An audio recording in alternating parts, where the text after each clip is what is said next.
Uyu munsi rongeye kubereka hari abantu bafite ibibazo bigiye bitandukanye ngo bari kuvuga ngo hari amasomo atari kwigika muri AI, muri ibintu bya AI.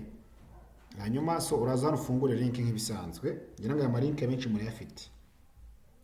Uraza ufungure iki? Uraza ufungure link, nurangiza uraza ukore login hano. Uraroginga in niba wari usanga ufite iki, wari usanga ufite iyo link. Niba nta link ufite rero uraza ukore hano kuri sign in, kuri sign up. Uraza ukore kuri sign up, uzabanza ushyiraho amazina. For example, ndase niradukunda wenda wenda tugite Fabrice, dukunda Fabrice.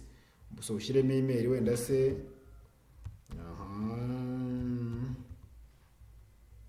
wenda gmail.com. Uraza hano creating a strong password ya ushaka. Strong password ugira gute ushaka. Nurangiza urumva ukora sign up kugira ngo ufite iki account, urakora handitse submit. No mara ukora handitse submit, ngira ngo urabona uburyo uri processingamo gutya. Uraza guhita kuba kohereza noneho verification code bari kohereza kuri ya email yawe umaze gushyiramo ushaka gufungurira wiki, ushaka gufunguriraho ya account kuri Skillboard. Nurangiza uraza urebe iyo email ukoreshe verification code baguhaye, bukamurisha nyange banyoreje. Uraza guhita ujya kuri telefone yawe uyirebemo uyishyireho.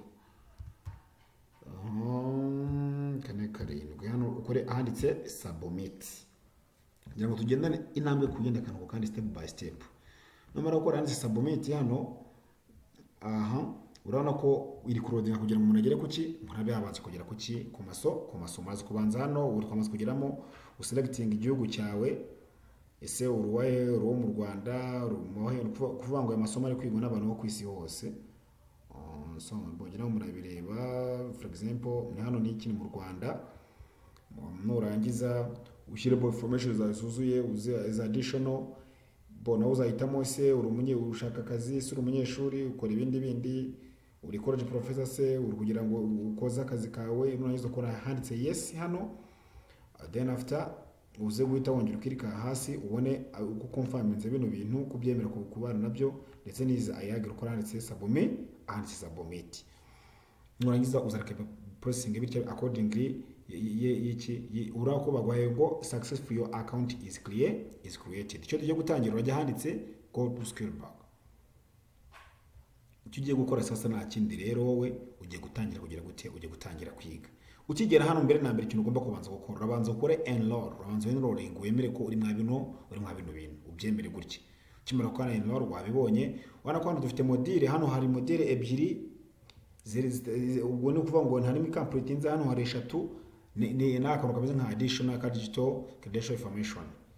Iyo urangije sasa kugira ngo utangire neza rero uramanuka hano wifugira ngo uzobone iki za module zawe, ukabanza ugasanga mu creating iki account. Ujye kureba creating account ugahita handitse go to activity. Ubwo naka module naga sub module ugiye kwiga muri ya module. Warangiza ugakansalinga hano hejuru ugakora handitse yes mark is complete, ugatwara ahantu handitse submit. Hano nuvuga ngo iya mbere yimakinze nkaho wamaze kugira gute, nkaho wamaze kuyiga direct.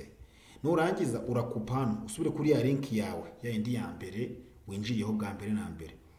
So ukimara kuyinjiriraho urabona ko ibundi raza kugira ifunguye kwa kuri yari ifungutse. Kano kantu kaje k'icyatsi kibisi rero katwiritse ko hari akantu kambere kabaye complete muri ebyiri, kandi turakoresha kuri yo twose tuba tuvivura.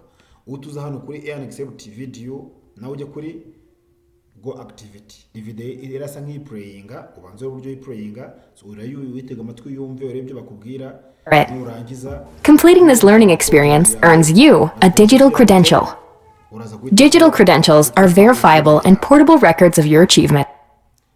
Nahoze gukora yes mark is complete kore handitse submit, kore ahanditse submit. Nurangiza kongera ukupe n'ubundi usubire kuri ya link yawe. Twibuke kiranya ko turacyari kwiga kuri module ya kangahe, kuri module number 1. Kuri module ya mbere turi kwiga niyo ya mbere, kandi dufite module enye zose tugomba kugira gute, tugomba kwiga. Urasaba kuba in touch rero ku buryo byose nzakwereka uburyo uzabikora ku buryo bworoshye cyane. akaba urabona yanditseho noneho sa tugiye kujya twatangira handitse exploring artificial intelligence